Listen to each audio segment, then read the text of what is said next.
বিরোধী রাজনৈতিক দল মানে সেই দলগুলির সংশ্লিষ্ট গ্রাম পঞ্চায়েতে যথেষ্ট পরিমাণ গ্রাম পঞ্চায়েত সদস্য রয়েছে।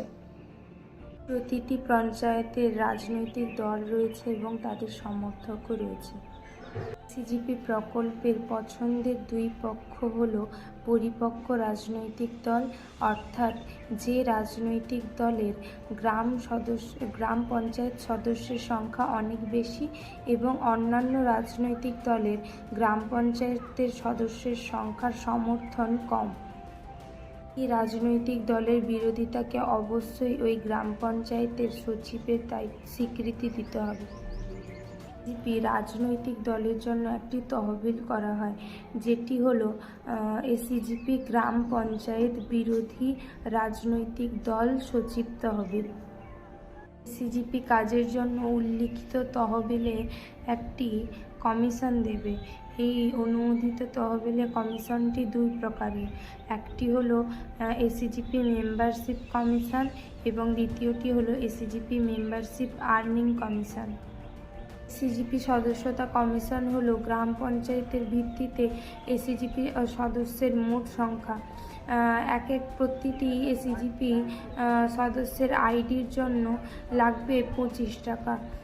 ধরুন একটি গ্রাম পঞ্চায়েতে 10,000টি এসিজিপি আইডি রয়েছে। এবার তাহলে আয় হবে 10,000 × 25 = 2,50,000 হিসেবে গণনা করা হবে, অর্থাৎ ফান্ড প্রতি 14 মাস অন্তর 2,50,000 টাকা আয় করবে। এসিজিপি আর্নিং কমিশন হলো ফার্ম থেকে এসিজিপি আর্নিং অর্থাৎ উপার্জনের ভিত্তিতে এসিজিপি একটি কমিশন দেবে। যদি একজন এসিজিপি সদস্য 14 মাস পর 15 লাখ উপার্জন করে, তাহলে এসিজিপি গ্রাম পঞ্চায়েত বিরোধী রাজনৈতিক দল এসিজিপি সদস্যদের থেকে 15 লাখ × 0.50 = 7,500 টাকা করে উপার্জন করে। তাহলে প্রতি 14 মাস পর উপার্জন হবে 10,000 × 7,500 = 7,50,00,000 টাকা। ধরনের উপার্জন এসিজিপি সদস্যের ফার্ম থেকে উপার্জনের ভিত্তিতে নির্ভর করবে। সাধারণ শর্তাবলী হলো, এই তহবিলের অর্থ কোনো প্রকার রাজনৈতিক দলের ক্যাম্পেইনে ব্যবহার করা হবে না।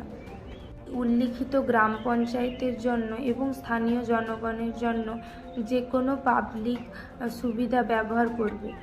এসিজিপি মেম্বারশিপ কমিশন এসিজিপি আইডিতে গণনা করে, এসিজিপি আইডির সংখ্যাতে নয়। এসিজিপি বলেছে যে তহবিল শুধুমাত্র নিজ নিজ গ্রাম পঞ্চায়েতের সামাজিক উন্নয়নের জন্য অর্থ ব্যবহার করে।